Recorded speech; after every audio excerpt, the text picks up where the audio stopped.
parce qu'on a un format militaire. Oui. Donc, net mouton bandé qu'on nageait. Aux la vidéo de circuler. Oui. Il nageait, on voit quand il lave le mais ça veut dire il est sans arme. Sans arme. On pouvait le suivre. Wow. Non. On pouvait le suivre et le prendre. C'est plus qu'on a besoin de faire fermer la bouche. Et je vois une vidéo dans laquelle Bazozo Christian Malanga en t-shirt rouge. Ba matissie na mwana ni wana. Mais na katwara mbala moko bete masasi quoi? Oh, mais mon tout c'est kangi ou bete masasi pourquoi? Une courte vidéo sur Kill. À part ça, une autre. Puis on se trouve là. Ou Christian, lorsque ba beta qui peut me laisser se blesser dans le boko. Azolo banabango. Toyokana ki bongote. Oh, vous n'allez pas me tuer. Toyokana ki bongote. Vous me laissez en vie. Toyokana ki bongote. Zambo nani abongisa kyabo machisekeji na garde. Bazaka wana. Bango nous bazaka wana. Donc, le tueur de Tshisekedi n'est pas loin de la présidence. Papa, je vous ai répété na bino na lobi boye. Rolo Christian Malanga bandaki ko jouer na lecture ya ba averti, c'était le rôle ya ko distraire les services de sécurité et de défense, les attirer vers Christian pour laisser la place à ceux qui vont frapper le président. Qu'est-ce que vous ne cherchez pas à comprendre? Yo sommes dans ça la coup d'état comme ça la live. Ah donc ça veut dire il vous attire vers lui, c'est un guet à part. Ate Moutamba zo benda vers lui, beaucoup mieux soit attiré, distrait vers lui, c'est lui qui le fait, et Osco Botier la mécanicité. C'est comme ça que ça fonctionne. Qu'est-ce que vous cherchez à comprendre là? Il faut oser qui pour comprendre le bongo. On nous dit que Christian Zolo Bakito Yokana ki bongote. Azolo bananani. Na bango. Na lobi na oboy. Ceux qui sont venus intervenir, nous les félicitons de les avoir maîtrisés. Mais dans ceux qui sont venus intervenir, il y a des gens qui ont reçu l'ordre des commanditaires de faire taire la vérité. Nul ne connaît le secret de ce putsch que le Christian Malanga. Et noter d'abord, ça c'est les enquêtes.com. On a les fourchettes longues qui a 3 dents qui piquent et qui retirent. Aux Unis. Marcel Malanga a commencé à cracher le morceau. Moi, Marcel Malanga. Oh, moi, Christian. Marcel, c'est le petit. Marcel Malanga. Il a commencé à cracher le morceau puisque il était proche de son père. Son père lui parlait de tout. Okoyoka, mwana, tout là. Bakukangama. Bazuzwama.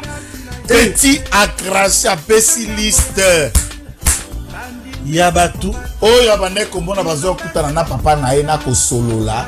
Et les dernières personnes qui ont rencontré son père avant ça. Là, il devient un témoin gênant.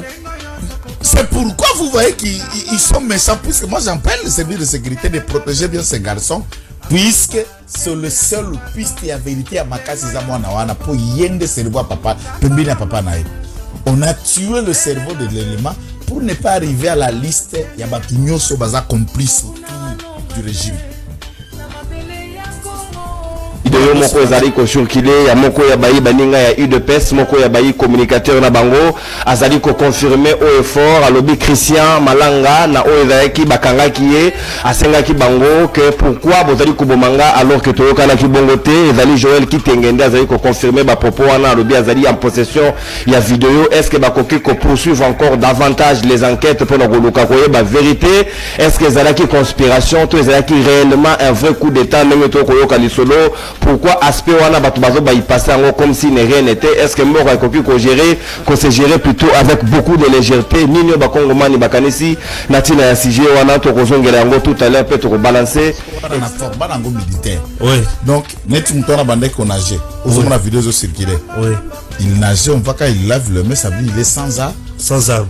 On pouvait le suivre. Wow. Non. On pouvait le suivre et le prendre. On va bêtir ma sens. C'est plus qu'on a besoin de faire fermer la bouche. Et je vois une vidéo dans laquelle Bazozo Christian Malanga en t-shirt rouge. Ba matissie na mwana ni wana. Mais na katwara mbala moko bete masasi quoi? Oh, mais mon tout c'est pour kangi ou bete masasi pourquoi? Une courte vidéo sur Kill. À part ça, une autre. Puis on se trouve là. ou Christian lorsque ba beta qui peut milisa se ba blessé na loboko azolo bana bango toyokana ki bongo te. Oh, vous n'allez pas me tuer, toyokana ki bongo te, vous me laissez en vie. Toyokana ki bongo te. Zambo nani abongisa ki abo Tshisekedi na garde bazaka wana bango nyonso bazaka wana. Donc le tueur de Tshisekedi n'est pas loin de la présidence. Papa, je vous ai na lobby pe na répété na bino na lobby boye. Rolo Christian Malanga bandaki ko jouer na lecture ya ba averti, c'était le rôle ya ko distraire les services de sécurité et de défense, les attirer vers Christian pour laisser la place à ceux qui vont frapper le président. Qu'est-ce que vous ne cherchez pas à comprendre? Yo sommes dans ça la coup d'état comme ça la live. Ah donc ça veut dire il vous attire vers lui, c'est un guet-apens. Ate Moutamba zo benda vers lui, beaucoup mieux soit attiré, distrait vers lui, c'est lui qui le fait, et Osco Botier la mécanicité. C'est comme ça que ça fonctionne. Qu'est-ce que vous cherchez à comprendre là? Il faut oser qui pour comprendre le Bongo. On m'a dit que Christian Zolo Baketo Yokana ki bongo te. Azolo bananani. Na bango. Na lobi na oboy. Ceux qui sont venus intervenir, nous les félicitons de les avoir maîtrisés. Mais dans ceux qui sont venus intervenir, il y a des gens qui ont reçu l'ordre des commanditaires de faire taire la vérité. Nul ne connaît le secret de ce putsch koleka Christian Malanga. Et d'annoter d'abord, ça c'est les enquêtes.com. On a les fourchettes longues qui a 3 dents qui piquent et qui retirent. Aux Unis. Marcel Malanga a commencé à cracher le morceau. Moi, Marcel Malanga. Oh, moi, Christian Malanga. Marcel, c'est le petit. Marcel Malanga. Il a commencé à cracher le morceau puisque il était proche de son père. Son père lui parlait de tout. Ogoyoka, mwana, tout là. Bakukangama. Bazuzwama. Petit a craché à pessimiste. Yabatu. Oh, yabane kombona bazo kutana na papa na ena ko solo là. Et les dernières personnes qui ont rencontré son père avant ça. Là, il devient un témoin gênant. C'est pourquoi vous voyez qu'ils sont méchants. Puisque moi, j'appelle le service de sécurité de protéger bien ces garçons. Puisque c'est le seul piste à vérité à ma case. Pour yende cerveau à papa. On a tué le cerveau de l'élément pour ne pas arriver à la liste. Il y a des gens qui sont complices autour du régime. Bon, Jean-Pierre Bemba, armée azalaka na ligne na budgétaire. On a crédit alloué à l'armée Zali. Crédit alloué au ministère de la Défense, on a ligne, il y a frais de fonctionnement. On en a déjà parlé dans la ministère à portefeuille, dans la ministère Nyoso. Ça, vous êtes même politologue. Tout le monde sait comment ça fonctionne. Tout le monde a. Na loi à finance. Oui. Tant que vous élaborer, vous réserver crédit. Na chaque département, vous ministère, dans chaque service, maintenant armée avant. Abandaka ko dépendre na crédit ba ko pesa na ministère de la défense. Le ministère de la défense a ko organiser pour qui taper na ndambo ya armée. Mais sous Félix Tshisekedi innovation ya ki kokota. Na loi ya programmation militaire état-major armée yemaye a comme na ligne na ya pas séparé na ligne ya frais à fonctionnement ministère de la défense. Ouais. Il faut y aller directement na armée.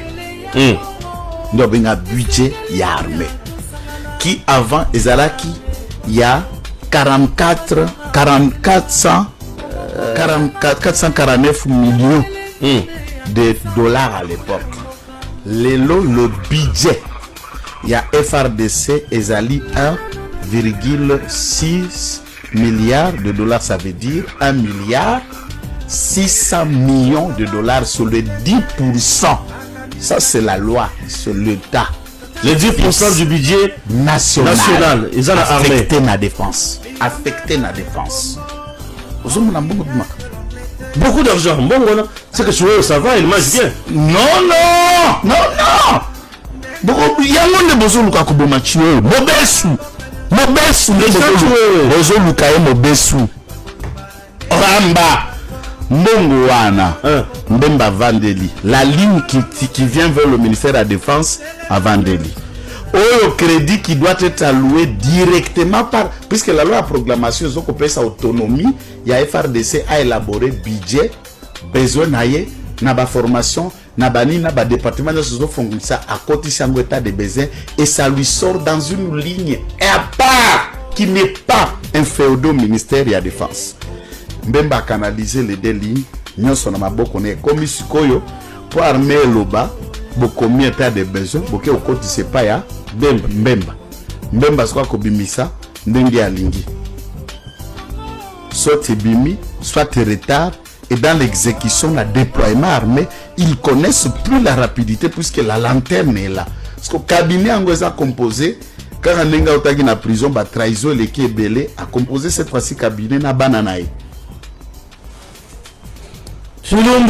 Donc, armée la biso moment où nous parlons, mbongo zate, mbongo vandi na maboko abemba. Il y a même besoin de gérer le ce qui fait le président de la République ne sait pas, Mbemba vient d'acheter ces deux avions. Moi, quoi, Somba qui il y a quelques mois, à tout Somba Moussouya qui le mois passé, le D-Jet super cher et luxe. Et je vous informe, biso toi ba tout tambola que ça pour nous comme ça fait sécurité. Il n'a pas de jet. Mbemba tout Somba.